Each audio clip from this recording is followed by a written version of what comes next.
자, 오늘 인사하시겠습니다. 잘 되고 있습니다. 예배는 축복입니다. 네, 한 주간 열심히 살고 온 모두에게 우리 경계 힘찬 박수 하시겠습니다. 오늘 우리 설교 제목이 시기와 때를 언급하는 그런 제목이 적혀 있습니다. 지금이 어찌 그럴 때이냐, 지금이 어찌 그럴 시기냐. 이 말씀의 배경은 우리가 대번 느끼는 바와 같이 영적인 때를 좀 분별해라, 영적인 시세를 알고 영적인 시세를 분별할 줄 알아라, 이렇게 우리에게 말씀을 전해주시는 하나님의 음성으로 들으면 옳다고 믿습니다. 우리가 하나님의 일을 하고 또 주님의 때를 구하고 또 하나님의 응답의 때를 구하고 이렇게 우리가 살아가는데, 기도할 때가 있고 응답받을 때가 있고 또 하나님 앞에 우리가 예배할 때가 있고 또 하나님을 통해서 축복받을 때가 있고 또 어떨 때는 시련을 면하게 해주시는 그런 때도 있고 시련이 있지만 돌파해야 될 때도 있고. 아멘 아멘. 제가 하는 말이 뭐냐 하면은 신앙은 하나님께서 우리한테 내미시는 그 시기를 잘 포착하고 그 시기를 잘 잡아내어서 내 것으로 만드는, 얼마나 그렇게 할 수 있느냐 하는 것에 달려있다고 생각을 합니다. 우리가 기도할 때는 정말 열심히 기도하는데 제가 성도들을 보니까 응답이 오는 것을 잘 감지를 못해요. 기도는 굉장히, 자기 문제는 굉장히 관심이 많고 이 문제가 해결되기를 또 되게 관심이 많아서 또 기도 자리도 찾고, 그래서 열심히 기도는 하는데 이 기도를 하고 나면은 응답이 올 텐데 말이죠. 할렐루야. 이 응답이 어떻게 오는지를 잘 몰라요. 그리고 응답이 또 어떤 분은 왔는데도 이 응답이 언제 왔는지를 모르고 그냥 기도했는 것의 응답이 아니라 시간이 지났으니까 그렇게 되었겠지, 뭐 우연히 그렇게 되었겠지, 이렇게 되었으니까 나 잘 모르겠고 일단 배경은 모르겠고 다행이다 이러고 막 넘어가는 거 있어요. 그런데 그렇게 하면 안 됩니다. 그러니까 기도를 했으면 하나님의 응답이 어떻게 오는지, 어느 때에 오는지, 어떤 모습으로 오는지, 또 응답이 왔으면 내가 그토록 바랬던 응답이 하나님으로부터 왔으므로 마땅히 응답을 주신 아버지 앞에 우리가 정확하게 감사도 표현해야 됩니다. 그래서 그 영광이 하나님께만 돌아가도록, 아멘이십니까? 그래야 그 다음 기도와 기도 응답의 보장을 받을 수 있습니다. 그러니 이런 영적인 시세와 시기를 잘 알아먹는 것은 굉장히 중요하고, 이런 것들을 알아먹는 그것을 놓고 우리가 굳이 전문 용어를 붙인다면 이게 통찰력 혹은 분별력 이렇게 말합니다. 그러니까 영적인 통찰력과 영적인 분별력이 있어야 되는 거예요. 왜냐하면 하나님의 응답이 말입니다, 우리가 생각하는 것처럼 그렇게 예쁜 모습으로 예쁘게 포장되어서 그렇게 멋진 모습으로 오지 않을 때가 훨씬 더 많습니다. 그러니까 고난스러운 모습으로, 역경의 모습으로, 시련의 모습으로, 이게 축복이 맞나 싶은 모습으로 그렇게 올 때가 많아요. 근데 저도 신앙생활하면서 알았지만 하나님의 응답은 참 귀하고 복된 건데 이게 단지 포장지가 좀 거칠어요. 포장지의 이름은 고난, 포장지의 이름은 역경입니다. 그래서 고난과 역경만 보고는 우리가 이게 무슨 응답이야 하고 거절하고 돌아서면은 그게 복을 놓치는 겁니다. 분명히 사람이 볼 때는 고난처럼 보이고 역경처럼 보이는데 이 포장지를 딱 끌어서 포장지를 딱 열어보면 그 속에 우리가 그토록 기도했던 응답이 들어있을 때가 많습니다. 아멘 아멘. 여러분, 어떤 면에서는 요셉의 이야기가 끝났지만 요셉이 언급했던 7년 풍년과 7년의 흉년이 있었죠. 아시면 아멘 좀 하실까요? 풍년의 시기가 진짜 영적으로 좋은 시기일까요? 흉년의 시기가 영적으로 좋은 시기일까요? 제가 단서를 붙였습니다. 영적으로라고 했어요.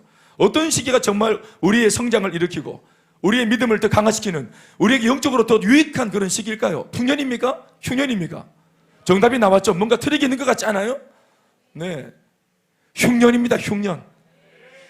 그러니까 외형적으로는 먹거리가 없고 또 먹고 살기가 빠듯한 그 흉년기가 왔을 때, 이때 모든 사람들은 대안이 없으므로 문제에 빠지고 또 고통에 함몰되지만 예수를 믿는 사람들은 기도할 수 있기 때문에 그 흉년기에 힘들고 어렵지만 하나님을 찾고 구하고 이제까지 훈련받았던 내 속에 있는 믿음을 써먹고 기도를 써먹고 또 주신 하나님의 믿음을 앞장 세우면서 그 문제를 돌파해 나갑니다. 그러면서 흉년기에도 풍년기와 다름없는 복을 누리면서, 아멘 아멘, 그러면서 하나님의 살아계심도 더 확실하게 체험할 수 있는 거예요. 등 따시고 배부를 때는 다 할렐루야 아멘이죠, 풍년기에는. 그러나 아무나 하나님을 고백할 수 없는 흉년기에 왔을 때 거기에서 신앙의 진리가 드러나는 것입니다. 그러니 우리를 진짜 믿음의 사람이 되게 만드는 것은 풍년이 아니라 흉년이에요. 우리 안에 있는 믿음을 강화시키고 우리를 성장하며 자라게 만들고 하나님을 이전보다 더 뜨겁게 만나게 만들어주는, 와 정말 주님 살아계시네, 이런 간증이 만들어지는 시기는 흉년기인 줄로 믿으시면 좋겠습니다.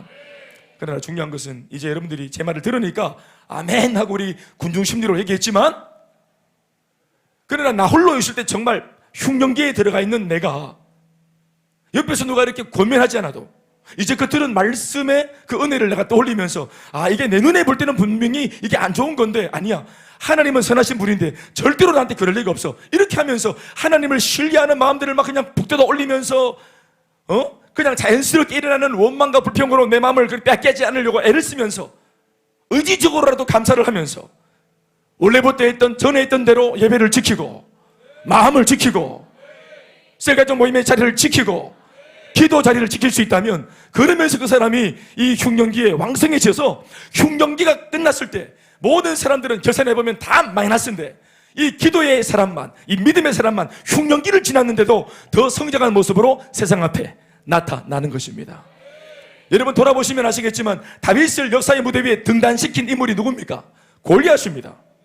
골리앗이 와서 으름장을 놓고 모두를 벌벌 떨게 만드는 바람에 적수가 없으므로 그 어린 목동 다윗이 믿음이 충만한 거로, 그래서 이 다윗이 그 역사의 무대 위에 골리앗 때문에 등장한 거예요. 여러분 다윗의 취미가 골리앗 때려잡는 게 아닙니다. 그런데 골리앗이 까보니까 저놈을 저거 왜 가만두냐 하고 사울 왕님, 또 김 집사님, 박 집사님, 아니 리더님, 왜 이 골리앗을 가만둡니까? 하니까 이 답이 없다고 하는 거예요. 그래서 내 속에 이 주일학교 학생이 내 속에 있는 조그마한 믿음 한번 꺼내서 이거 한번 선포해 봤더니 이 골리앗을 잡는 그것이 답이 되었잖아요. 아멘, 아멘. 그 바람에 세상 앞에 다윗의 이 이름 두 글자가 세상에 알려지지 않았습니까? 흉년기에 그의 진가가 발휘된 것입니다. 여러분 다니엘의 신앙이 언제 빛이 났습니까? 평상시에도 다니엘의 신앙은 좋았어요. 그런데 언제 빛이 났어요? 나라가 망하고 포로로 끌려오고 바벨론의 포로가 되어서 나라도 망하고 왕도 자빠지고 선지자도 그렇게 믿음 있는 것처럼 떠들어대다가 보니까 거품이었고, 제사장도 목회자도 신앙이 대단한 것처럼 당대 모든 리더십들이 큰 소리 쳤지만 바벨론 찾아오니까 다 껍데기 신앙이었잖아요.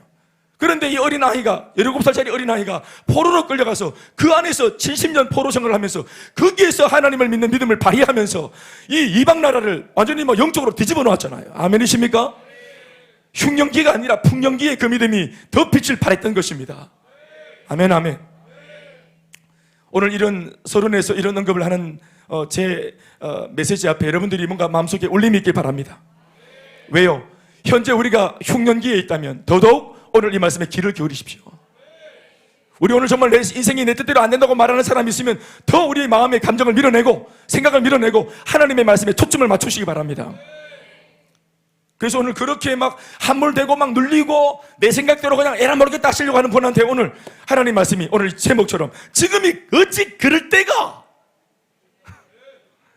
지금이 하던 기도 멈출 때가, 지금이 드리던 예배를 멈출 때가, 지금이 달려가던 그 거룩한 사역의 걸음을 멈출 때가, 시세를 나는 지혜가 있어라, 통찰력이 있어라.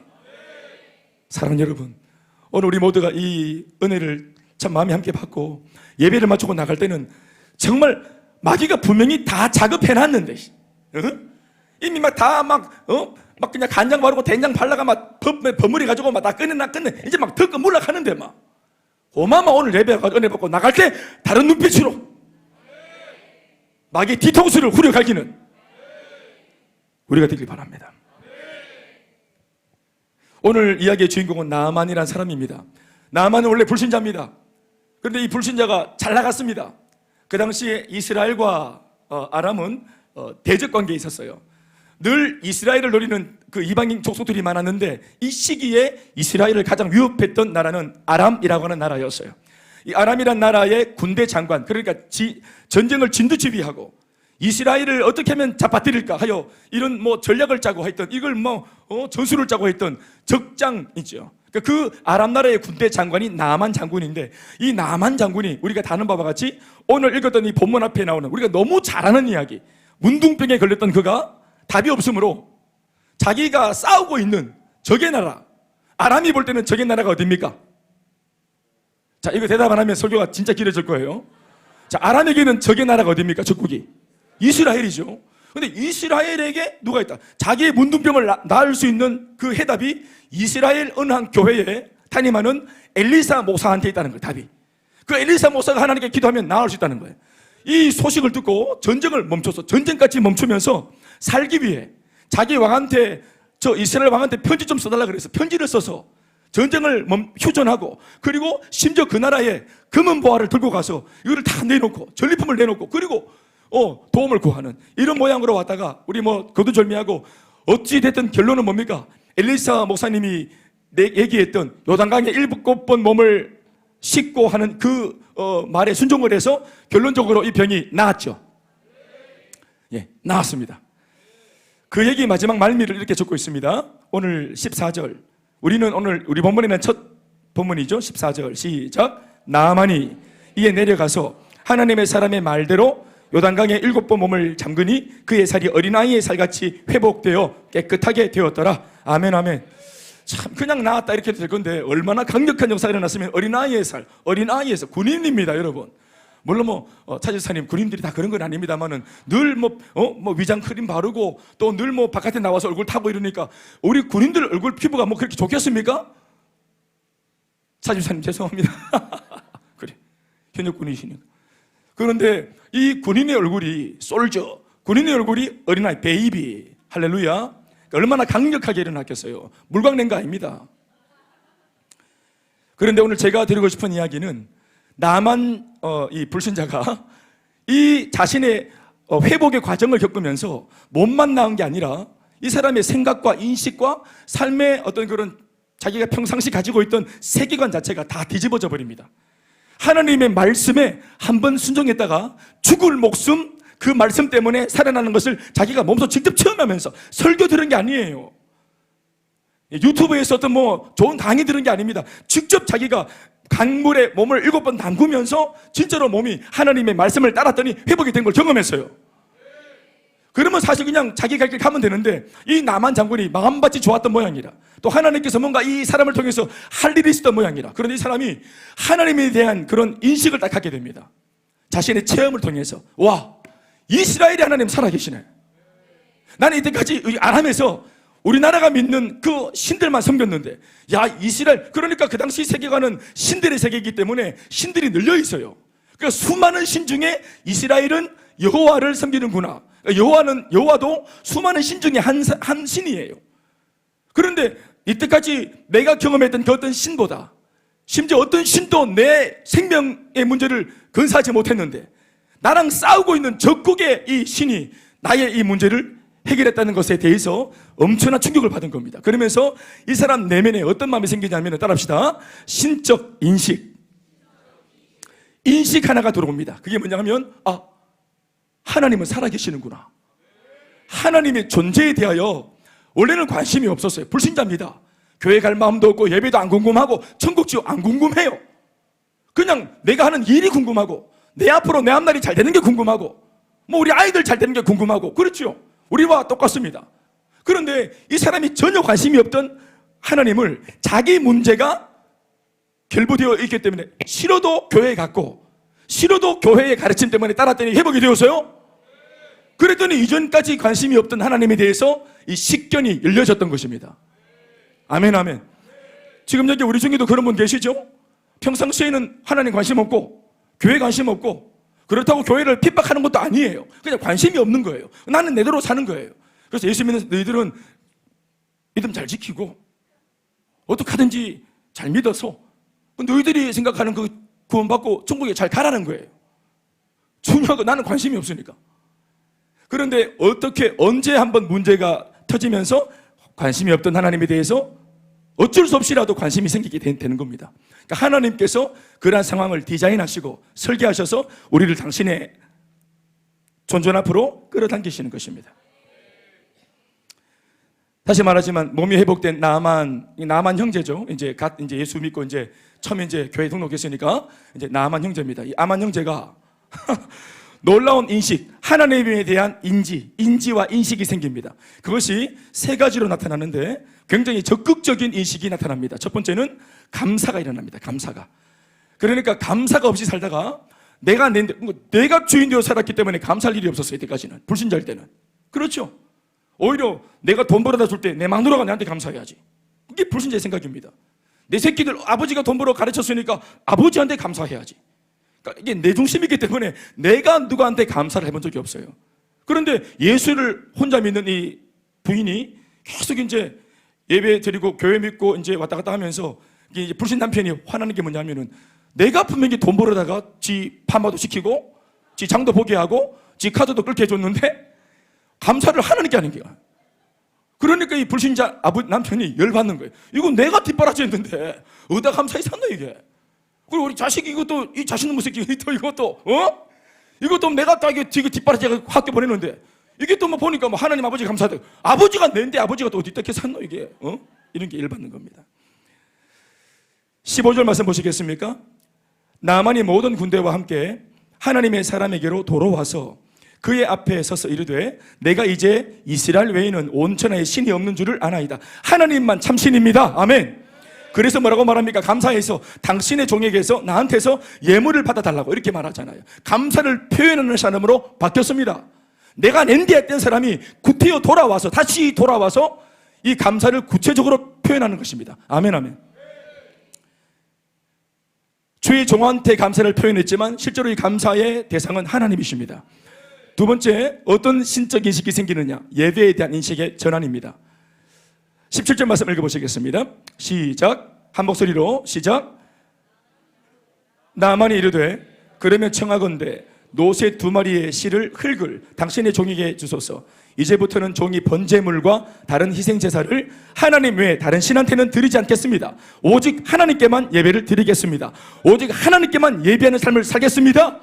이전에는 모르겠고 몰라서 못했고 이제 알았으니 내가 하나님만 바라보고 하나님께만 예배하겠습니다. 다른 모든 신들은 내가 거절하고 하나님만 유일하다는 것을 내가 인정합니다. 그렇게 말하는 것입니다. 그러니까 제대로 하나님에 대한 인식이 들어온 거죠. 완전히. 그러니까 이전에 자기가 믿던 종교 뭘 안 그랬는데 본인 스스로가 정리하겠다는 겁니다. 제사 정리하겠고 불교 정리하고 이제 이슬람교 정리하고 다 정리. 이전에 내 생각 다 정리하겠다는 것입니다. 주님만 영광을 받는 거 알았다는 거예요. 세 번째는 세 번째 이 내용이 참 정말 놀라운 인식인데 세 번째 신적 인식에서 나오는 이 표현이 뭐냐? 따라합시다. 회개. 구체적으로 말하면 죄의 인식과 회개입니다. 여러분 회개하려고 그러면 뭐를 인식해야 됩니까? 죄에 대한 의식이 있어야 되고 이게 죄다라는 것을 알아야 회개를 하거든요. 이 사람이 죄를 알고 회개를 합니다. 무엇이 옳고 그른지 이 사리 분별, 아까도 말했지만 통찰력과 분별력이 있습니다. 하나님께서 은혜를 주시면 통찰력과 분별력이 회복됩니다, 여러분. 아멘, 아멘. 그래서 죄를 알아먹고 회개합니다. 자, 18절 말씀 읽어보십시다. 한 목소리로 다 같이 읽겠습니다. 시작.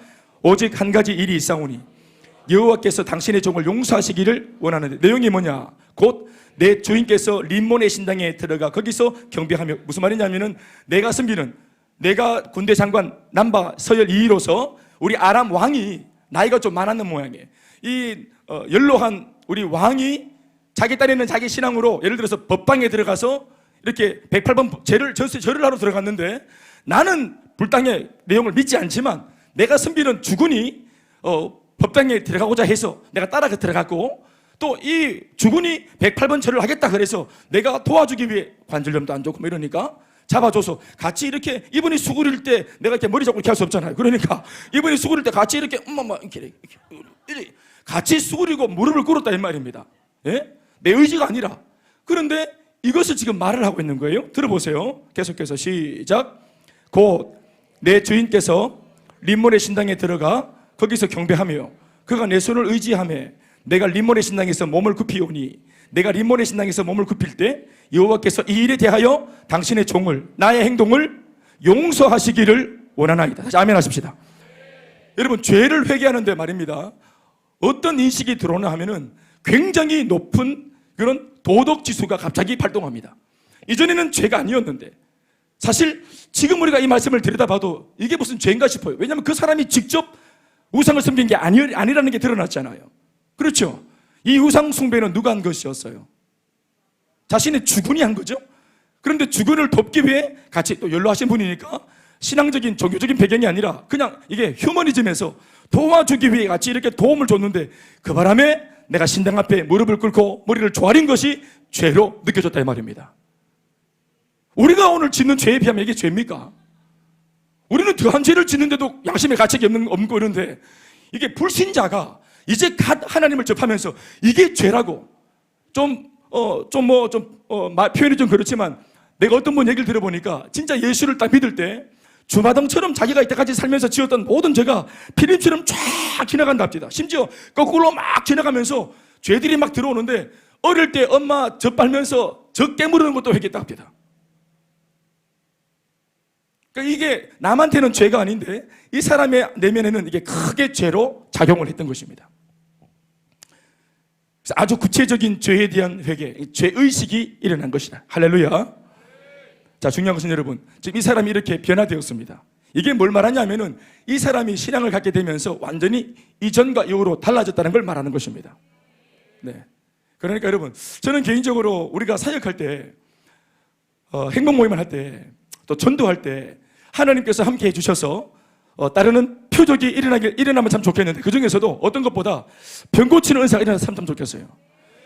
우리가 기도했는데 이 불신자의 질병이 바로 그 자리에서 회복될 수 있다면 그것이야말로 하나님의 살아계심을 드러내기 좋은 게 또 뭐가 있겠어요. 아멘, 아멘.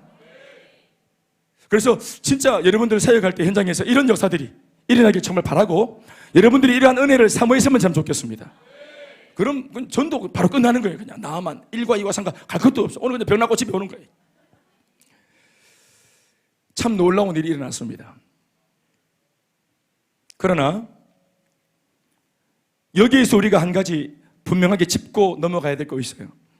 여러분들은 지금 제가 오늘 말씀의 주인공으로 삼은 이 나만에 대한 이야기를 제가 제법하고 있는데 그 은혜 받았다는 이야기 말이죠. 여러분, 이것이 사실 우리가 들을 때 불편해야 됩니다. 이걸 만약에 이스라엘 백성들이 당시에 알았다면 이스라엘 백성들이 정말 하나님 앞에서 정말 데모스트레이션을 하셔야 돼요. 예, 불평을 해야 돼요.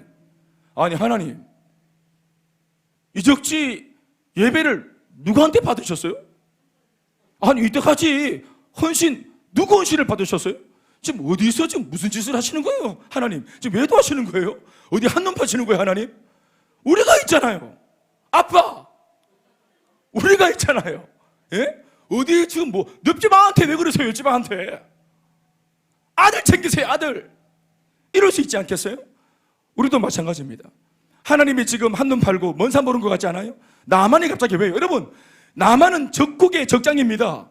적국의 적장, 전쟁을 주도하는 군대 장관이 죽어야 되는 거 아닙니까? 우리가 살려면 죽어야 되는 거 아이가? 무심한 표현인가? 걔가 건재하면 우리가 위협을 당하잖아요.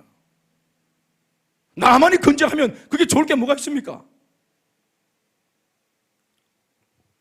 그런데 하나님은 그 시대에 이스라엘이 아니라 하나님의 살아계심을 드러내기 위해서 이방의 군대 장관 나만에게 찾아오셔서 이 나만을 만지시면서 하나님의 살아계심을 막 드러내고 계십니다. 그 덕분에 나만은 엄청난 수혜를 입었습니다. 고민해야 될 것은 왜 하나님은 이스라엘의 대적 이방나라 아람의 군대 장관 나만에게 이토록 극진한 사랑과 은혜를 베풀고 계시는 걸까? 그 배경과 이유가 과연 뭔가 하는 것을 우리가 오늘 검토해 봐야 됩니다. 왜냐하면 자칫 오해할 수 있는 대목이기 때문에 그렇죠. 한마디로 답을 하자면 이 모든 것 또한 두말할 것도 없이 바로 하나님 앞에서 믿음 생활을 하는 이스라엘 백성들을 위함입니다. 이스라엘 백성들의 영적인 각성과 회복과 그들의 어떤 성장을 위해서입니다. 이스라엘을 일으키고 이스라엘에게 좋은 어떤 자극을 주기 위해서, 이스라엘을 보호하고 돌보기 위해서 하나님은 수많은 인간의 눈에는 안 보이는 수를 지금 두시면서 포석으로 수많은 수의 계산 속에 이 나만 장군을 회복시키고 있는 겁니다. 쉽게 말할까요? 나만을 돕고 있지만 실제로는 나만을 돕는 것이 이스라엘을 돕는 것이기 때문에 그렇게 하신 거예요. 이 사실에 대해서 이미 이 본문 앞에 있는 한 부분에서 엘리사 선지자가 먼저 나만을 고쳐줄 때 서두에 분명히 이 사실을 밝혀둡니다. 오늘 참고구절로 8절 말씀을 좀 소환해서 읽어보면 이렇게 됩니다. 나만을 막 도와주려고 할 때 이 엘리사 목사가 나만 데려와라 이렇게 말할 때 이미 어떤 마음으로 이 목사님은 나만을 불러들였냐 이겁니다. 시작. 왕이 어찌하여 시작 옷을 찢었나이까? 그 사람을 내게로 오게 하소서. 그가 이스라엘 중에 선지자가 있는 줄을 알리이다 하니라. 다 자면하십시다. 내가 그 사람 낫게 주겠습니다. 내가 그 사람을 낫게 하겠습니다. 자, 이 말은 엘리사가 자기 나라 이스라엘 왕한테 하는 말입니다. 왜냐하면 나만이 아프다는 식으로 핑계를 대고 이래 오니까, 군대에 끌고 오니까 이스라엘 왕 입장에서는 이거 지금 술수 쓰는 거 아이가? 이거 전략 아이가? 전쟁하는 거 아이가? 이 왕이 두려워했어요. 그래서 막 옷을 찢고 막 힘들어하니까 이 목사님이, 왕이시여 쫄지 마세요. 제가 다 알아서 하겠습니다. 나만을 불러오면 내가 이거 하나님의 능력으로 나서줄 겁니다. 이걸 나서줄 때 목적이 있어요. 그게 뭐냐 하면 이스라엘 이 나라, 이 백성, 우리나라에 누가 있다? 이 나라에 선지자가 있는 줄을 그로 알게 하려고 내가 하는 일입니다. 그러니까 나만을 돕는 이유가 뭔지를 밝히고 있죠, 이 목사님이. 그건 뭡니까? 이 나라에 누가 있다? 선지자가 있다. 나만 군대 장관에게 일어난 지금까지의 회복의 모든 전 과정은 이방 나라 아람으로 하여금 이스라엘의 하나님의 사람, 즉 선지자가 있는 줄을 알게 하기 위함이었다고 말한 것입니다. 선지자의 존재 가치가 뭡니까? 선지자는 뭐 하는 사람입니까? 하나님의 말씀을 전하는 사람이죠. 그러니까 이 나라에 선지자가 있다는 말은 하나님의 말씀이 있다는 말입니다. 하나님께서 계속 이 나라에 뭘 하고 계시다는 말입니까? 선지자를 통해서 말씀하고 있다는 말입니다. 하나님께서 말씀으로 이 나라를 뭐 하고 있다는 말입니까? 보호하시고 지키시고 인도하고 있다. 지금 진행 중이다. 이 나라에 선지자가 있다는 말은 한마디로 말하면 이 나라의 통치자는 하나님이시다. 아버지 뭐 하시노? 건달인데. 좋겠다 건달이라가. 그때 친구가 한마디 하죠. 선생님 실수하셨는데. 그러니까 아람 나라가 이때까지 계속 잡아먹으려고 했던 이스라엘 나라가 누구 나라라고? 하나님 나라라. 나만 선생님 실수하셨는데. 이거를 가르쳐주는 겁니다. 이게 국지전이 아닙니다. 이스라엘 백성들 저 뜰거지 같은 것들 한 방 때리면 잡아질 것 같아. 막 얕잡아봤는데 이 나라에 하나님이 계신다는 거예요. 아멘 아멘.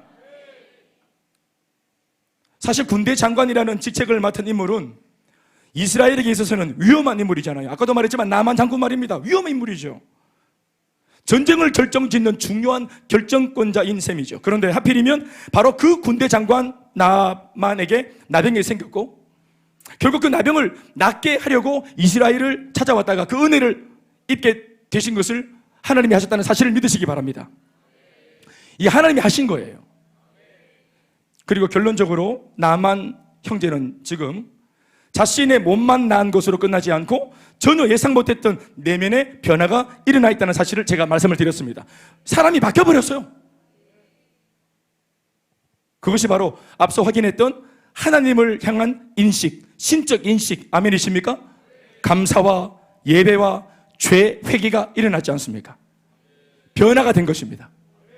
누가요? 적의 수장이. 아멘 좀 하시죠. 여러분, 결과를 놓고 보니 이제서야 이것이 무엇을 예측할 수 있게 만드는지 우리가 이제 알게 되었어요. 나만이 회복되었어요. 나만이 신앙을 갖게 되었어요. 나만이 하나님을 믿게 되었어요. 회심했어요. 이게 뭘 예측하게 만들어줍니까? 앞으로 전쟁이 있다 없다? 앞으로 전쟁 없어요. 여러분, 나만이 회복된 게 전쟁이 끝난 겁니다. 여러분, 하나님을 믿는 이 나만 장군이 이스라엘을 또 치고 오겠습니까? 이 상황을 모르는 그 나라 전체가 이스라엘을 공격하자고 외친들, 여러분, 나만이 자신의 간정으로 이 나라 막지 않겠습니까? 그 나라 하나님 계신다고 하는 사실을 본인이 간증하지 않겠습니까? 이제 알겠습니까? 결과론적으로 누구를 위한 회복입니까? 이스라엘을 위한 회복입니다. 나만을 고치는 것이, 우리에게는 원수 같은 저놈을 고치고 저놈을 도와주는 것이 우리를 보호하는 것입니다. 바로 이런 의미에서 나만 회복의 원전기, 그 원전기는 곧 나만 자신만을 위함이 아니라 이스라엘 백성을 위한 하나님의 아주 고도의 전략이었고 은혜의 역사라고 할 수 있다는 것입니다.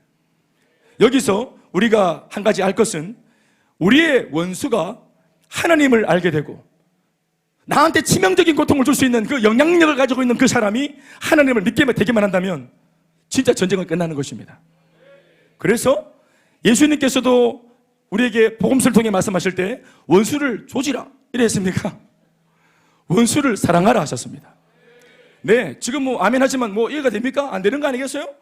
네, 안 돼, 이해가 안 돼. 원수는 조지라지. 이런 거는 뭐 외다문화라에서 만나야지. 근데 원수를 사랑하고 나를 저주하는 자를 축복하라고 하셨어요. 말하는 저도 이해가 안 됩니다, 사실. 근데 이게 육적으로는 이해가 안 되지만 영적으로 깊이 묵상에 들어가 보면 여러분, 이것이 나한테 고약한 말씀이 아니고 하나님, 내 아버지 하나님이신데 나를 도와주시고, 대현아, 아니다, 네 원수가 누구? 자가 찍어라, 찍기만 해라. 까만 장갑 딱 끼고 네가 딱 찍기만 해라. 좌표만 딱 말해라. 그럼 바로 막 싸우지 바로. 근데 주님께서 딱 끼고 원수 누구 말해라 이게 아니고 원수를 사랑해라. 왜요? 네가 병든다. 여러분, 원수는 다리 뻗고 자고 있습니다. 원수는 내가 원수를 향해서 이를 갈고 있는 거 몰라요, 걔는.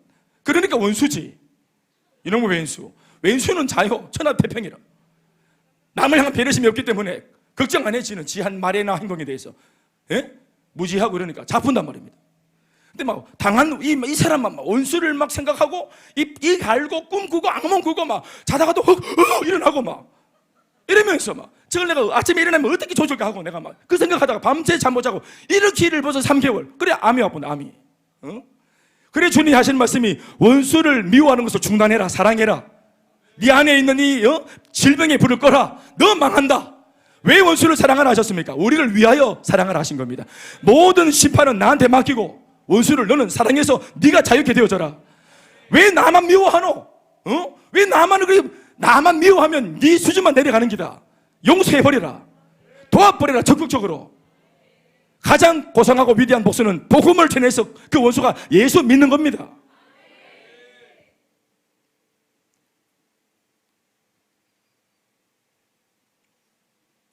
우리 선미 리더와 또 우리 승엽 리더 둘이 부부 맞죠?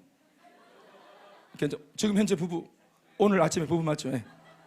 사람 이름 모르기 때문에 어젯밤 모르겠어요. 오늘 아침에 부부, 현재는 부부 진행형입니다. 자, 남편한테 사과를 받고 싶었죠. 옛날 내 마누라가 내 앞에서 잘못했다고 하길 바랬죠. 그렇죠. 어떻게든. 근데 예수를 다 믿으니까 어떻게 해요? 미안해 여보 이러면서 내가 잘못한 것 같소 이래서 사무소 막 옛날에는 반드시 오면 어디 갔다 왔어 이렇게 했는데 다 이제 어련히 사역하고 온 줄 알고 신방하고 온 줄 알고 내가 뭐 도와줄 게 없냐고 이렇게 이상한 말도 하고. 진짜로 듣고 싶었던 말입니다. 바람을 훅 불어서 껍데기 막 벗겨서 그렇게 막 본드를 보고 싶었는데 이솝이야 우와 아닙니까? 훅 이래가지고 그러면 막 더 여미는 기라 이거 막 오바르가 쳐봅니다 바로. 그런데 햇빛을 막 비춰가지고 막 사랑으로 막 노기가 조지니까 다 벗어. 사랑으로 좀 이렇게 좀 해도 되겠습니까? 사랑으로 조져야 됩니다. 은혜 받으면 다 나옵니다. 그래서 여러분, 악을 악으로 갚지 말고 선으로 악을 이기는 겁니다. 로마서 12장 21절 말씀 한번 열어보세요. 이렇게 적혀 있잖아요. 시작. 악에게 지지 말고 선으로 악을 이기라. 예, 나만을 이기려면 남만보다 더 악하게 해서 이기는 게 아니라 그렇게 선처하고 하나님의 사랑을 통해서 낫게 하고 그 문둥병을 회복시켜줘 버리고 도와줘 버리니까 이 악을 이기지 않습니까? 예, 한마디 욕을 들었습니까? 100마디 욕으로 저걸 조사해야 되겠다. 그러면 진 겁니다. 이겨도 진 겁니다. 그러니 선으로 하나님의 말씀과 은혜로 이게 부대끼고 힘겹지만 기도해서 성령의 충만함을 구하고 아멘이십니까? 사람의 힘으로 누구는 안 되지요. 그러니까 은혜를 구해야 되겠죠. 그래서 예수 그리스도 이름으로 용서하는 것입니다. 아멘이십니까? 따라합시다. 내가 그 사람을 예수 그리스도의 이름으로 용서하기로 결정합니다. 여러분, 그럴 때 올무가 어디서 풀리냐면은 내 심령에서 풀립니다. 내가 자유케 된다. 그것이 진짜로 승리입니다. 그런 측면에서 오늘 이 본문은 분명 구약에 있는 내용이면서도 굉장히 신약적인 복음의 메시지를 가지고 있는 대목입니다. 구약은 말입니다, 무조건 적을 섬멸하고 물리쳐서 얻어내는 승리를 강조하는 데 반해서, 그러니까 죽이고 전멸시켜서 우리를 지키는 거, 우리 선민을 지키는 거, 우리를 지키기 위해서 적을 다 없애버리는 거, 이게 구약의 어떤 그런 이게 프레임입니다. 그런가 하면 신약은 말입니다, 사랑하고 품어서 승리하는 것을 말하기 때문에 사랑하는 여러분, 이렇게 신약적인 이 접근이 필요하고 복음적인 접근이 필요한 것입니다. 왜 그런가 하면 신약에 예수님이 오신 이후 복음 안에서 볼 때는 이제 더 이상 이방이 따로 없고 원수도 따로 없고 적도 없어지고, 아멘, 다만 이 모든 이방인들은 뭐에 대해 대상입니까? 물리쳐야 될 대상이 아니라 복음을 전해서 선교해야 될 전도 대상자가 된 겁니다. 이방인들은 물리칠 적이 아닙니다. 복음을 전해서 예수를 믿게 만들어줘야 할 우리의 사역의 대상입니다. 복음 안에서는 골리앗도 우리가 돌 던져서 잡아뜨려야 될 대상이 아니라 복음이 필요한 전도 대상자일 뿐입니다. 골리앗 전도해야 됩니다. 목배만 안 됩니다. 골리앗도 오늘 나만 갖출 수 있습니다. 골집사 될 수 있어요. 그런 면에서 복음은 정말로 위대한 그런 능력입니다. 아무튼 오늘 이 나만 장군의 나병 회복 이야기를 통해 이스라엘에 하나님이 함께 계심이 만천하에 드러났고, 이로 인해서 이스라엘은 아람으로부터 더 이상은 공격당하지 않게 되어지는 또 다른 의미에서의 승리를 보장받게 되었습니다. 나만 하나 나서는 것이 이게 나라의 승리입니다. 이것은 정말 위대하고도 놀라운 기적이죠. 할렐루야. 우리에게 이런 은혜가 있길 주의 이름으로 축원합니다. 그런데 진짜로 문제는 말입니다, 우리가 물리적으로 싸워 잡아뜨리고 이겨야 할 저 아람 나라, 아람이 문제가 아니라 이스라엘 내부에서 일어났습니다. 어떤 면에서 이제 아람이 안 쳐들어오게 되어지는 놀라운 그런 승리의 무드가 만들어졌고, 이제 대적이 없고, 분명히 나집사가 집에 돌아가면 분명히 그 나라 가서 분명히 전도할 거고 간증할 거고 위대한 일이 일어날 것이 거의 좋게 전망이 되어집니다. 이게 다른 이견이 있습니까? 그렇죠. 분명히 다음 주 주일날 나만 장군이 일단 자기 마누라랑 애들 데리고 전도해서 교회 올 겁니다. 분명히 어떻게 제일 친한 자기 직장 상사니까 분명히 전도해서, 아람 왕도 전도해서 한 달 뒤에는 반드시 여기 예배당에 데려올 것 같아요. 행복 몸콘 열릴 것 같아. 믿습니까?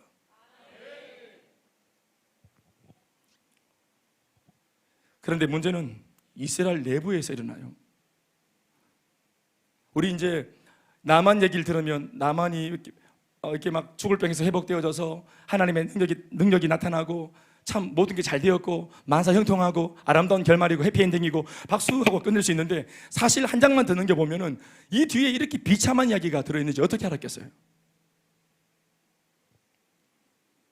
그것도 여러분, 오늘날 표현으로 말하면 이스라엘 내부에서, 그것도 교회 안에서 어처구니가 없는 일이 진행됩니다. 이것은 굉장히 지금까지 잘 진행되고 있는 한 나라가, 이스라엘 나라가 아람에 대하여 보호받고 승리하는 굉장히 중차대한 이 무게감이 있는 이 일이 전체 송두리째 엎어질 정도로 굉장히 위기가 옵니다. 심지어는 교회 안에 있는 수많은 성도들의 문제가 아니라 단 한 명의 욕심과 단 한 사람의 미숙함이, 다시요, 뭐라고요? 단 한 사람의 욕심과 단 한 사람의 미숙함, 나 하나쯤이야, 이것쯤이야 하는, 이건 누가 알겠어? 이렇게 말하는 단 한 사람의 미숙함이 앞서 진행된 하나님의 그 위대한 이 엄청난 역사의 대서사를 뒤집어 엎고 구종물을 일으키는 사건으로 만들어버립니다. 그 사람은 바로 엘리사의 종이었던 게하시라는 인물입니다. 교회에 계속 있었던 것으로 봐서 우리로 치면은 교회에 풀타임 사역자, 그러면 간사쯤 되겠죠. 그러니까 이 게하시 간사, 개간사, 이 개간사가 문제였어요. 20절 말씀이 사건의 발단이 됩니다. 읽어보겠습니다. 20절 다 같이 소리 내세요. 시작. 하나님의 사람 엘리사의 사환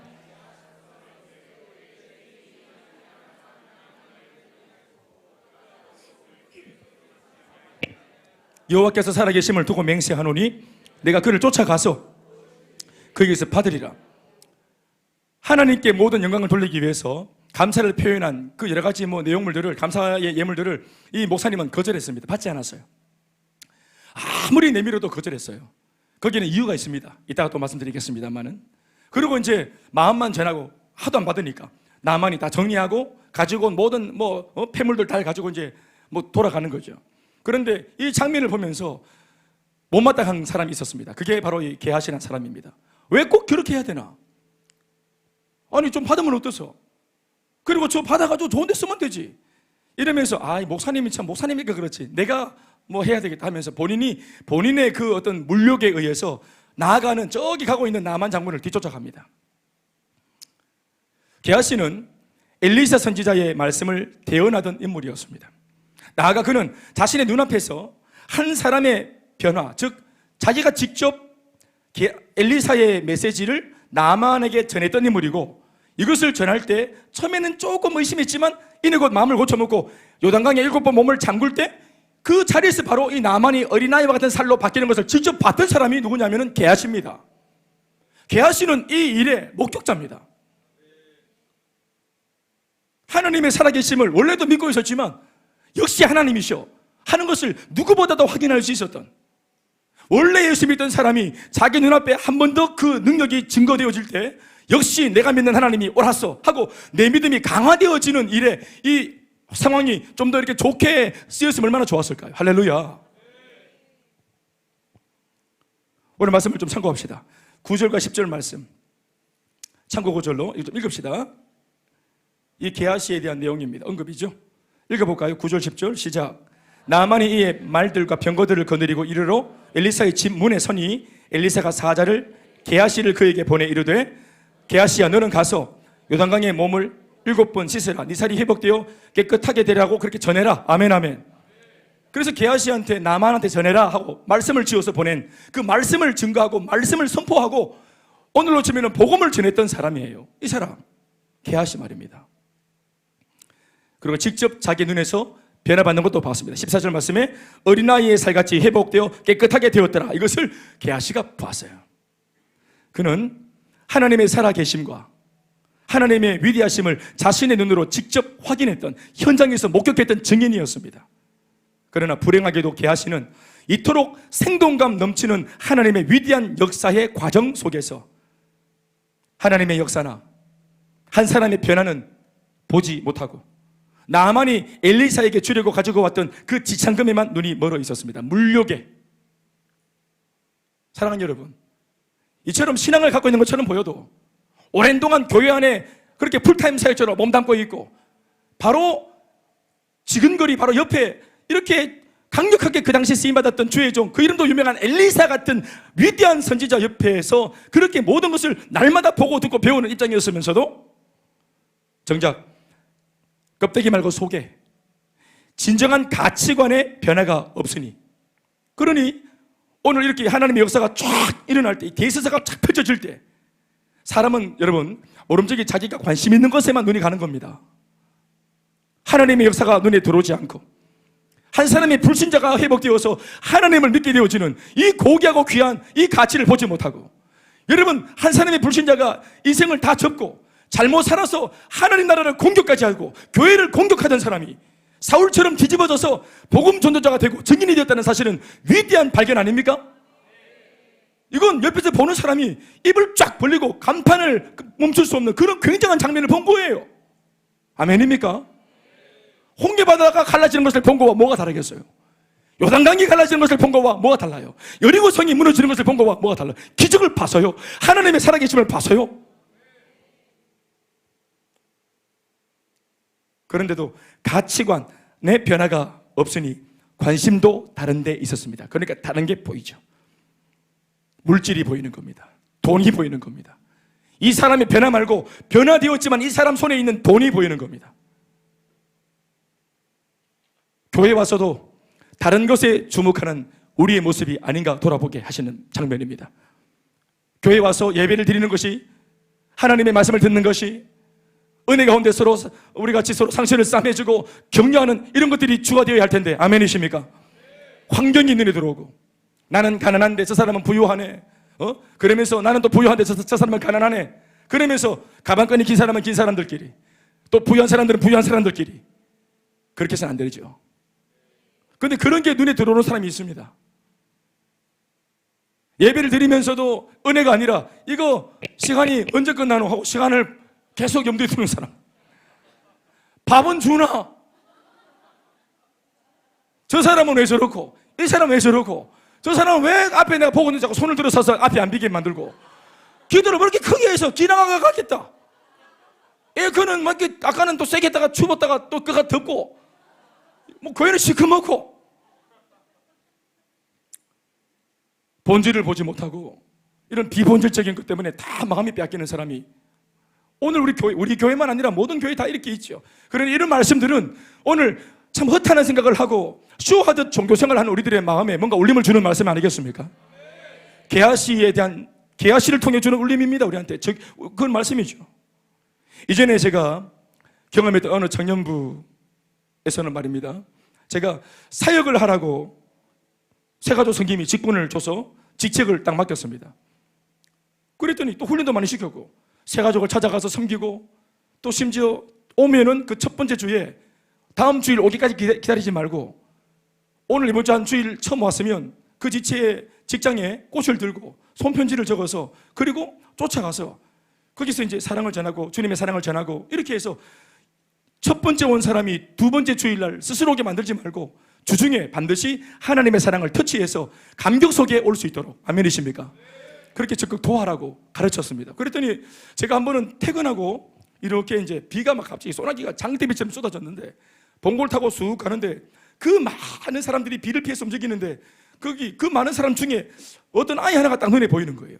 그다음 얼추 딱 봤는데 우리 애인 겁니다. 우리 대학부 아이.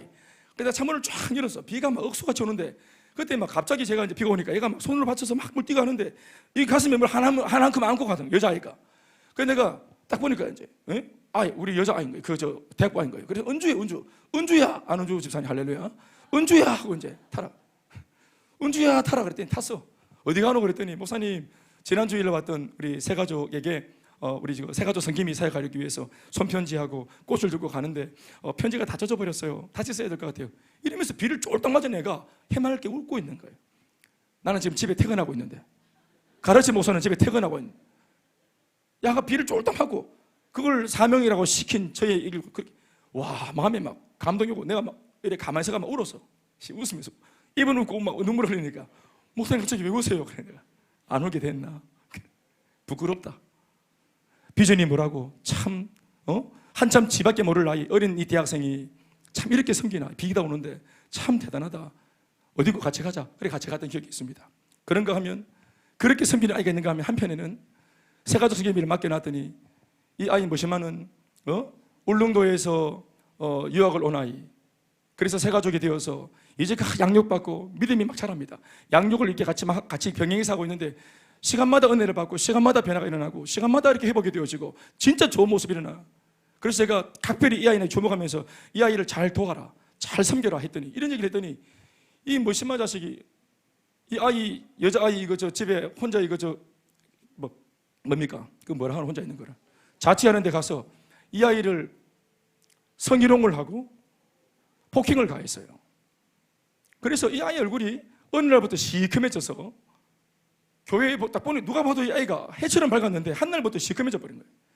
근데 하도 이상하다 해서 이 아이를 전도한 아이한테 물어봤더니 이 아이가 어렵게 나한테 울면서 얘기를 하는 거예요. 목사님 너무 속상한데 이런 일이 있어. 그래서 내가 정말 얼마나 분노했는지 모릅니다. 너무너무 분노했어요. 그런데 이 놈이 이게 이제 자기 행적이 발각된 걸 알고 토껴버렸어요. 지금까지도 연락이 안 돼. 그냥 토껴버렸어요. 소문 들으니까 서울 가서 경찰이 됐다 하더라고. 지가 지 손목에 수갑을 채야 돼. 여러분, 이것이 제가 지금 얘기한 것이 사실 좋지 못한 이야기지만 그럼에도 제가 고민하다가 이 시간에 한 이야기가 뭐냐 하면 이것이 바로 다른 것에 관심이 있는 우리의 잘못되어진 종교관입니다.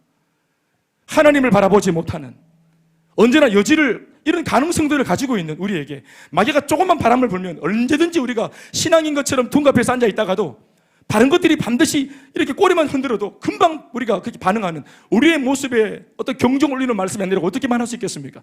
나는 자유하다고 누가 말할 수 있겠습니까?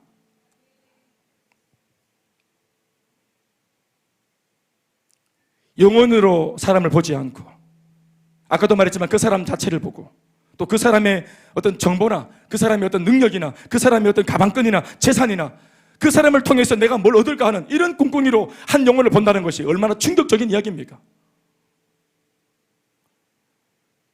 여러분, 그것이 이 시대의 게하시가 아니고 뭐겠습니까? 자신의 주인인 엘리사는 거절했던 그 물질을 놓고 오히려 함께 사역하던 파트너였던 게하시는 그 물질을 주목하고 있으니 말입니다. 엘리사가 거절했던 이유는 두 가지입니다. 첫 번째는 모든 영광을 하나님께만 돌리기 위함이었어요. 아멘이십니까? 이 나만은 여러분 예수를 좀 믿는 그런 수준이 아니잖아요. 목사님도 그거 아는 겁니다. 같이 식사로 갑시다. 예, 식사. 제가 섬기겠습니다. 아니요, 이게 같이 어떤 서로의 영적인 공감대 속에서 밥 한 끼 얻어먹을 수 있는 그런 성도가 있고, 그렇게 해서는 안 되는 성도가 있는 겁니다.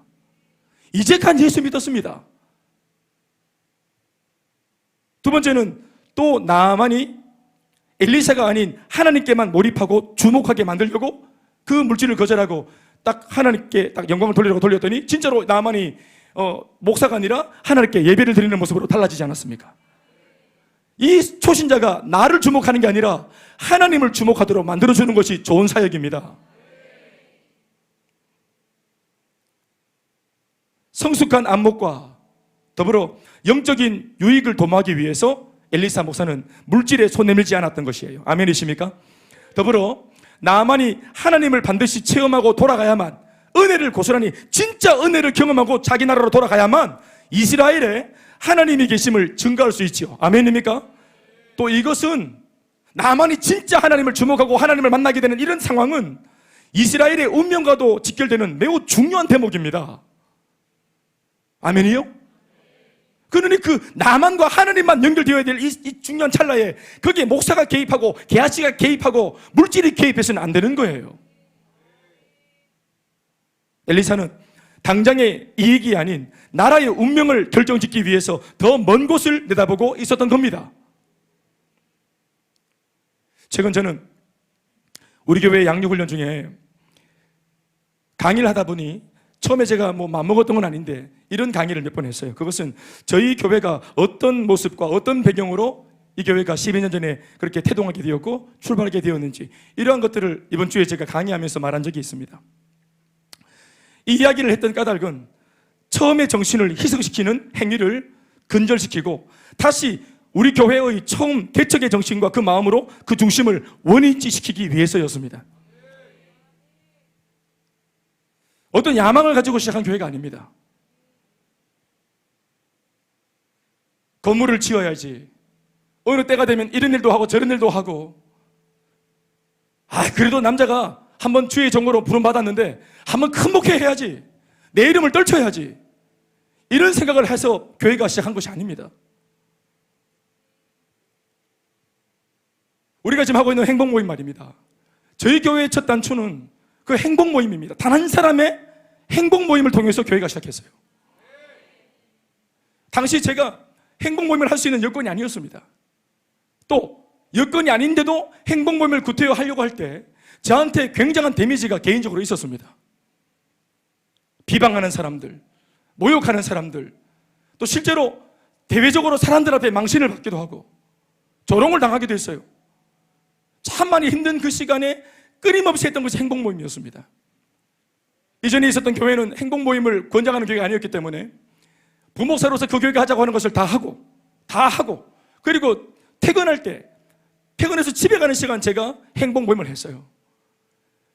행복 모임을 하면은 그 남은 시간에 저녁에 하면은 3건도 하고 4건도 하고 5건도 합니다. 그러면 집에 새벽 2시나 이래 들어와요.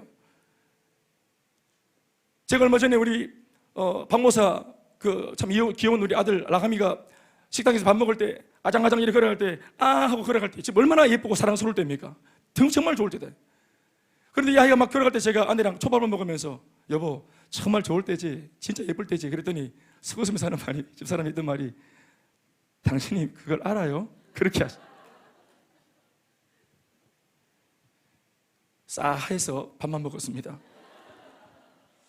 자, 뭘 말하고 싶은 것이 아니라 저 자신의 얘기를 하는 겁니다. 제가 돌아보니 제가 저희 딸 아이 3명이 고만할 때 아장아장 걷는 걸 제가 본 적이 없는 거예요. 집에 퇴근을 안 했어요, 제가. 저는 행복 모임을 너무너무 하고 싶었어요. 아니, 내가 하고 싶었다기보다는 행복 모임이 필요한 사람들의 요청이 너무 간절했기 때문입니다. 예수를 혼자 믿는 부인이 평생 소원이 뭐겠습니까? 자기 불신 남편이 예수 믿고 같이 예배드리는 거 아니겠어요? 여러분, 그것을 내가 몰랐으면 몰랐겠지만 내 눈에 보였고 내게 들렸어요. 제가 부목사로서 제가 맡고 있는 교구의 그 성도의 아픈 사정을 들었을 때 내가 할 수 있는 것이었기 때문에, 못하면 모르겠지만 할 수 있는 것이었기 때문에 행복 모임을 통해서 전도를 하려고 했던 거예요. 또 그러니 주님 은혜를 베풀어 주셔서 전도가 되었어요. 근데 이런 일들이 오히려 역공으로 오고 또 다른 부목사님들은 불편해하고 왜냐하면 제가 이런 걸 하면은 그 목사님들도 그런 요청을 받기 때문에 전도해줘야 되기 때문에 저한테 이제 괜히 이런 분란을 일으켰다는 그런 얘기를 듣겠죠. 그러니까 제가 별로 뭐 인기가 없겠죠. 돌리죠. 왕따를 당하고 뒷담화하고 힘들 때가 있었습니다. 그래서 참 힘들 때가, 몸도 힘들 때가 있었는데 아내가 어느 날 저를 보더니 이걸 의식을 했는지, 여보 혹시 당신 나하고 우리 아이들 때문에 이 일을 멈추려고 그러면 그렇게 안 해도 된다. 나는 괜찮아요. 여보 나는 괜찮아요. 당신이 나는 자랑스러워요. 제가 그 한마디 듣고 제가 딱 똘끼가 또 발동했어. 진짜? 그래? 당신 괜찮으면 나 끝까지 한다. 오케이. 난 당신이 늘 걱정됐는데 당신이 괜찮으면 가자. 끝까지 한번 해보자. 그래 했던 겁니다. 그 계속 이제 뭐 제가 출근해도 제가 뭐 왕따고 뭐 인간 취급도 안 하고 제가 뭐 아니 없는 투명 인간인 거예요. 다 같이 하는 사역자 회의에도 저는 뭐 안 가도 되고 열애시켜주고 이러니까. 그러니까 제가 시간이 많죠. 그럼 눌려야 되는데 제가 어떤 생각을 했냐면은 전도로 가지 뭐. 그러면 천지 시간 많네. 전도는 하지 뭐. 하고 내가 나다녔어요. 그러면서 지인을 통해 만난 사람들이 지금 여기 있는 신경아 그리고 이영주 리더입니다. 그 당시에. 그래서 행복 모임을 하고, 행복 모임 여러분 30분 해야 됩니다. 이거 잊어먹지 마세요. 길어야 1시간 잊어먹지 말아요. 행복 모임 길게 하면 다음 주 하나 토끼입니다. 근데 제가 참 부족해서 저 행복 모임을 끊지 못해 4시간 했어요. 또 간식 잠깐 먹고 또 2시간 또 해서 6시간. 감금당한 저는 안 보내주질 않는 거예요, 아줌마들이. 또 그 행복 모임 8주 하는 거예요. 8주하고 전도 교회로 인도해 끝나야 돼. 7개월 했어요. 안 보내줘. 그러니까 기가 죽어서 전도를 그만둬야 되는데 제가 계속 기가 살죠. 어디서 삽니까? 전도하니까 기가 안 죽지. 내 눈앞에서 영혼들이 살아나니까 내 안에 그것이 나의 정체성인 것이. 아멘이십니까? 누가 알아주든 알아주지 않든 누가 그렇게 말합디다. 네 지금 변모사인데 지금 하지 마라. 나중에 그거 전도하고 싶거든. 네 나중에 담임목사 되면 해라. 여러분 물에 빠진 사람 내가 지금 살려주려 하다가 내 지금 부목사인데 살리면 안 되지. 죽어라. 내 나중에 담임목사 되면 살리지. 여러분 나는 담임목사 때 살리면 되지만 이 사람 그날 죽어요. 내가 담임목사 될 때까지 물에 빠져서 그 뭐 이렇게 생존 수영하면서 기다려줍니까? 내가 부목사든 내가 똥걸레든 내가 불자든 내가 이슬람교든 사람이 빠졌으면 건져가 봐야 안 되겠어요? 목회 윤리를 탓합니다. 목회 윤리보다 더 중요한 것은 목회자 양심입니다. 사랑하는 여러분, 우리가 그렇게 하다가 이렇게 은혜 받는 분들이 어느 날 이게 이제 장기화되면서 우리 영주 리더가 제 옆에 차 타고 내 뒤에 신경아 타고 또 기억이 잘 안 나는 아줌마 한 명 더 타고 빨간색 마티즈 타고 제 원래 차가 빨간색 마티즈입니다. 저 빨간색 좋아하는데 기억하세요? 각국에 있는 찌짐 먹으러 갔어요. 찌짐. 우리 이영주 리더가 그때도 지금도 그렇지만 그때도 화이팅이 좋았어요. 목사님 하면서 목사님 우리 너무 좋아요 하면서 목사님 그런데 목사님들은 개척하는 거 그렇게 한다 하는데 목사님들이 개척하면 안 돼요? 그래서 속으로 개척이 장난이가 이 아줌마 웃긴 아줌마 개척은 우리 목사들 인생 걸고 대구는 또 개척이 안 되는 거 모르나? 개척은 저 뭐 판교 뭐 분당 이런 데 하는 거예요. 꽂으면 제법 모이는데 좀 수준 있는데 여 엄마 수준 돼요 대구 여 뭐가 있다고. 나는 막 내 입으로도 한 번 개척이라는 말 개도 꺼내본 적이 없어. 개하시는 얘기했지. 개자는 말도 해본 적도 없는데 이 뭐 천지 모르는 아줌마가 갑자기 자기 좋다고 자기 기분에 지금 욕하는 거 아닙니다.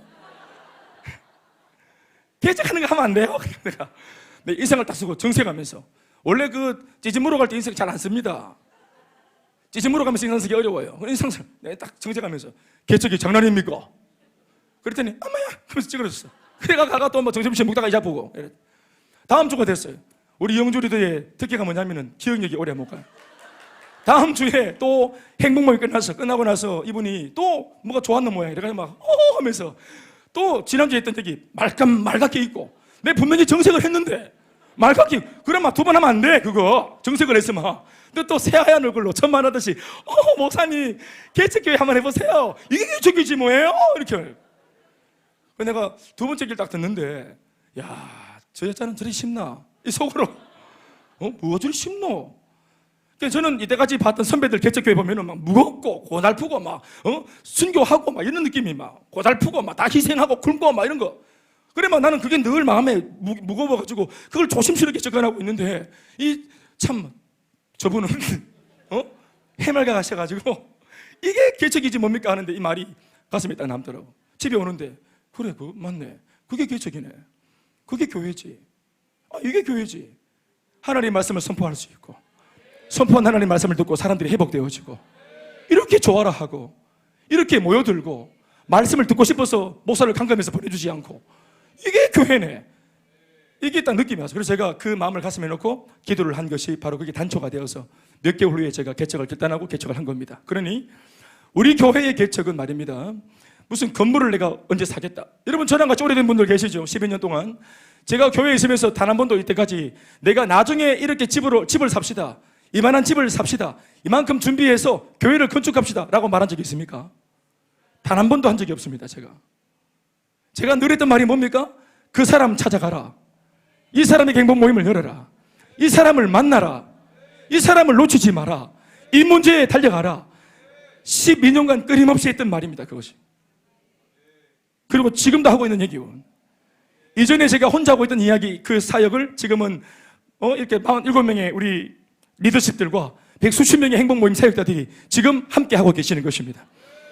지금 우리는 12년 동안 제법 원판 불변의 법칙으로 원조의 그 느낌과 초심을 잃지 않으려고 몸부림을 쳤던 그 은혜를 가지고 있는 교회입니다. 사랑하는 여러분, 집을 지었어도 이만하면 됐다 싶어도 여전히 지금의 제 목소리도 쉬어있고, 저도 나름대로 열심히 예배에 동참하고 예배를 준비하고 사역을 준비하고 힘을 다해서 일꾼을 세우려고 하고 있습니다.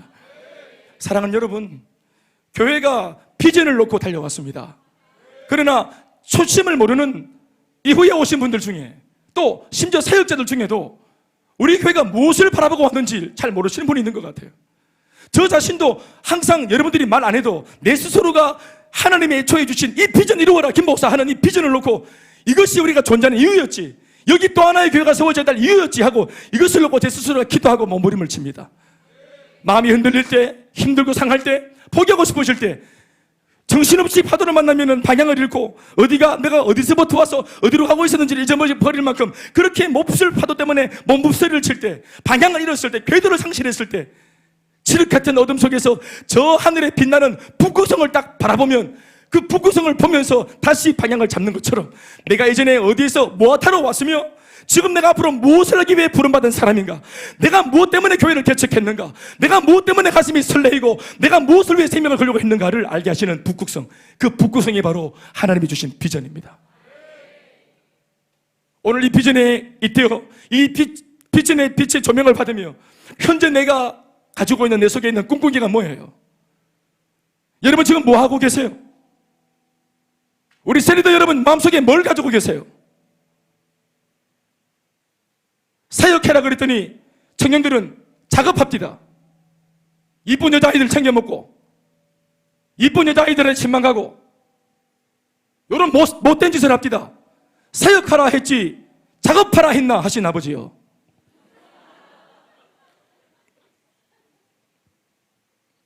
자기 음흉한 속을 채우고 정욕을 채우고 욕정을 채우고 세상에서는 그런 거짓된 짓이 통해도 어찌 우리가 하나님의 눈동자 앞에 그런 짓을 한단 말입니까? 어떤 사람은 그 전에 생명을 걸었어요. 여러분들이 오늘 수혜받고 참 좋다 분위기 하고 말하는 이 교회가 이 정도 있기까지 12년간 많은 일꾼들의 삶과 눈물과 애환과 희생이 있었습니다. 사랑하는 여러분, 제가 얘기를 한 것은 우리가 오늘 울면 우리가 섬기는 사람들은 웃게 될 것이고, 우리가 오늘 밤잠 설치며 사역하고 눈물 뿌려 기도하면 누군가는 다리 뻗고 자게 될 것이라. 그런 교회를 한번 만들어 보자고. 그리고 더불어 모든 교회가 출발은 다 그렇게 하지만 그 정신이 시간과 함께 희석되는 까닭은 결국은 양육과 훈련을 통해 끊임없이 이 내면의 마음을 지켜나가는 몸부림이 있어야 그것이 지켜지는 겁니다. 절로 지키는 것이 아니에요.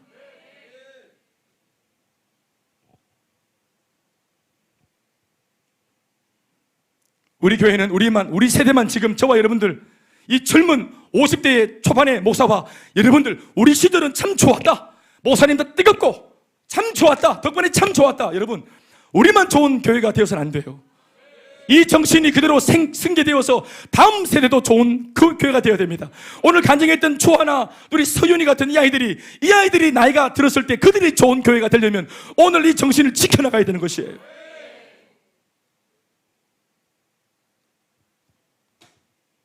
그러나 게하시는 자신의 욕심을 채우기 위해서 거짓말을 하며 마치 엘리사가 자신을 보낸 것처럼 위장하여 물질을 요구합니다.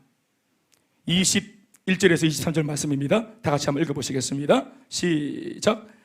나아만의 뒤를 쫓아가니 나아만이 자기 뒤에 달려옴을 보고 수레에서 내려 맞이하여 이르되 평안이냐 하니 그가 이르되 평안하나이다. 우리 주인께서 나를 보내시며 말씀하시기를 지금 선지자의 제자 중에 두 청년이 에브라임 산지로부터 내게로 왔으니 청하건대 당신은 그들에게 은 1달란트와 옷 2벌을 주라 하시더이다. 나아만이 이르되 바라건대 2달란트를 받으라 하고 그를 강권하여 은 2달란트를 두 전대에 넣어 매고 옷 2벌을 아울러 두 사환에게 지우매 그들이 게하시 앞에서 지고 가니라. 거짓말했죠. 엘리사가 보냈다고 거짓말했어요. 귀한 손님이 왔기 때문에 손님 대접하려고 그러니까 이게 지금 선물이 없어서 급히 내가 왔으니 그 물질을 좀 줘서 우리가 손님 대접할 수 있도록 해달라고 하는 이런 거짓말을 했어요. 아주 복잡적인, 이게 임기응변하려고 즉석에서 지어낸 거짓말이 아니라 이 거짓말을 스스로가 준비해서 준비한 거짓말로 그렇게 속여먹은 거죠. 이 죄질이 나쁜 것입니다. 이것은 하나님과 기독교와 교회와 그리고 그 엘리사 목회자를 진짜로 비참하게 만드는 겁니다. 여러분, 신앙에도 품격이 있습니다. 믿음에도 품격이 있습니다. 우리 직분에도 품격이 있습니다. 이러한 사람의 이런 어처구니 없는 거짓말 따위 이런 말들이 사실은 기독교를 대변하는 게 아니고 한국교회 전체를 대표하는 것이 아님에도 불신자 입장에서는 이런 사람 한두 사람이 이렇게 해버리면 교회가 다 그렇다고, 한국교회가 다 그렇다고, 기독교가 다 그렇다고 이걸 매도해서 사자봐 욕을 먹게 되는 짓에 이 사람이 이런 일에 쓰이게 되는 거예요. 이것은 단순히 개인의 욕심을 채우려는 사기죄 정도가 아니라 하나님의 영광을 땅에 떨어뜨리는 하나님 앞에서의 죄가 되는 것이기 때문에 죄질이 매우 나쁩니다. 그러니 아주 이게 엄중한 죄가 되는 거예요. 결국 그는 불신자에게 방금 신앙이 생긴 초신자와 같은 나만 앞에서도 거짓말을 했고 자신의 행위를 묻는 목회자인 엘리사 앞에서도 나중에 보면 알겠지만 거짓말을 합니다. 25절 말씀 같이 읽어보시겠습니까? 시작. 자, 24절 5절입니다. 시작. 언덕에 이르러서는 게하시가 그 물건을 두 사환의 손에서 받아 집에 감추고 그들을 보내 가게 한 후에 들어가 그의 주인 앞에 서니 엘리사가 이르되 게하시야 네가 어디서 오느냐 하니 대답하되 당신의 종이 아무데도 가지 아니하였나이다 하니라. 이렇게 말하고 있죠. 여러분, 나만에게도 거짓말했죠. 초신자한테도 거짓말합니다. 예수 금방 믿은 사람한테도 거짓말해서 이 초신자를 흔들어 버려요. 심지어 목회자도 거짓말하고 목회자도 흔듭니다. 목회자를 기만합니다. 더불어 이 모든 것은 그러므로 하나님 앞에 거짓말한 것이 되어지는 겁니다. 결국 엘리사 선지자가 게하시를 책망하여 그 죄를 들추어 내기에 이릅니다. 26절 말씀 거의 마지막이죠. 함께 이 거짓말을 듣자마자 목사님이 한 말입니다. 시작. 엘리사가 이르되 한 사람이 수레에서 내려 너를 맞이할 때 내 마음이 함께 가지 아니하였느냐. 지금이 어찌 은을 받으며 옷을 받으며 감남원이나 포도원이나 양이나 소나 남종이나 여종을 받을 때냐? 지금이 어찌 은을 받을 때냐? 지금이 어찌 너의 개인적인 욕심을 구하여 옷을 받을 때냐? 지금이 어찌 감남원이나 포도원이나 양이나 소나 남종이나 여종을 그런 것들을 받아서 착복할 때냐? 너 한 사람 잘 먹고 잘 살자고 네 배를 배부릴 때냐? 이렇게 말하신 것입니다. 엘리사는 질문합니다. 어디서 오노? 간 적이 없습니다. 여러분, 앞서 엘리사가 던진 이 질문은 어디서 오냐고 몰라서 묻는 것이 아니에요. 다 알고 있습니다. 이 물음 앞에 직접 죄를 고백할 기회를 주고자 물은 것입니다. 회개할 기회를 주고자 주의 종이 그의 종한테 물은 거예요. 그러나 무지해서 감추면 감추어질 줄 알았던 이 어리석은 자는 하나님과 주의 종을 속여 먹을 수 있다고 생각하고 거짓 고백으로 그 자신에게 주어진 회개의 기회, 회복의 기회를 저버리고 마는 것입니다. 무지하죠. 사랑하는 여러분, 여기까지가 오늘 말씀의 전말입니다. 말씀 맺겠습니다. 이 결과가 어떠냐고요? 27절 말씀, 이 결과를 보면 이 게하시가 맞이한 최후와 오늘 이 이야기 최초에 등장했던 주인공이었던 그 나만의 이야기가 여기서 딱 완전히 대조되는 극과 극을 보여주는 대목으로 말씀이 마무리되어집니다. 같이 한번 읽어보시겠습니다. 27절 시작.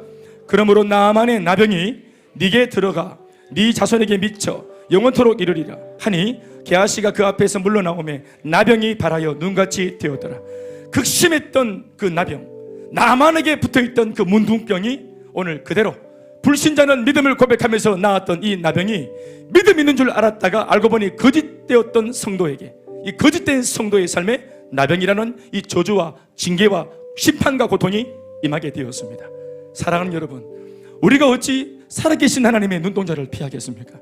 사람의 눈은 속여도 우리가 어찌 주님의 눈동자 앞에서 거짓을 고백할 수 있겠습니까? 때로는 내 욕심을 속이기 위해서 기도응답인 것처럼 둔갑을 시켜도, 때로는 내 욕정을 숨기기 위해 하나님의 응답인 것처럼 속일 수 있어도, 사랑하는 여러분, 하나님은 만홀히 여김을 받지 않습니다. 하나님의 역사는 말입니다, 나 혼자 좋은 것이 아니라 모두가 좋습니다. 여러분, 훈련 때 말씀을 드렸습니다. 개인의 야망이 이루어지면, 야망이 이루어지기 위해서 그가 반칙하며 권모술수를 하며, 야망이라는 것은 모름지기 악에 속한 것이기 때문에 그렇게 해야만 이룰 수 있기 때문에 야망을 이루겠다는 사람이 야망을 이루는 과정 속에서 수많은 사람이 다쳐요. 그리고 혹여나 만약하나 그 야망이 그렇게 하면 안 되지만 이루어졌다 손 치더라도, 그 개인의 야망을 이루어졌을지라도 이루어진 그 시점에 수많은 사람들은 피눈물을 흘리게 될 겁니다. 고로 야망은 그 자신만 좋게 하지 모두를 비참하게 합니다. 그리고 결국 그 자신도 좋지 않습니다. 그러나 야망이 아니라 하나님께서 우리에게 주신 비전이 성취되어지면 모두가 삽니다. 회복되고 살아나고 변화되고 함께 기뻐하고 그 아름다운 좋은 것들을 공감함으로써 하나님의 살아계심을 드러내어 하나님께 영광을 돌리는 일로 결말이 만들어집니다. 그러나 오늘 이 일은 누구를 위한 것입니까? 이 물질 착복은 누구를 위한 것이에요? 게하시? 사실은 게하시 자신도 이 결과물은 불행하게 만들어 버렸어요. 사랑하는 여러분, 우리는 신앙생활을 하고 있습니다. 우리 신앙의 주인은 주님이십니다. 그분은 교회에서만 주인이 아니라 우리는 교회에서 빠져나가니 주님은 여기에 계시고 다음 주일 뵙겠습니다가 아니라 우리가 사는 모든 삶 속에 오늘 예배를 받으시는 그 하나님은 교회를 나와서 우리의 범사위에 함께 동행하십니다. 그 하나님을 인식하십시다. 그러면 이렇게 불신자도 초신자도 경험하는 기적이 왜 우리에게 없겠습니까? 은혜를 구합시다. 더 깨끗해집시다. 더 정직해집시다. 피창 안에 걸을 수 있길 바라며 주의 이름으로 축복합니다. 박수 하시겠습니다.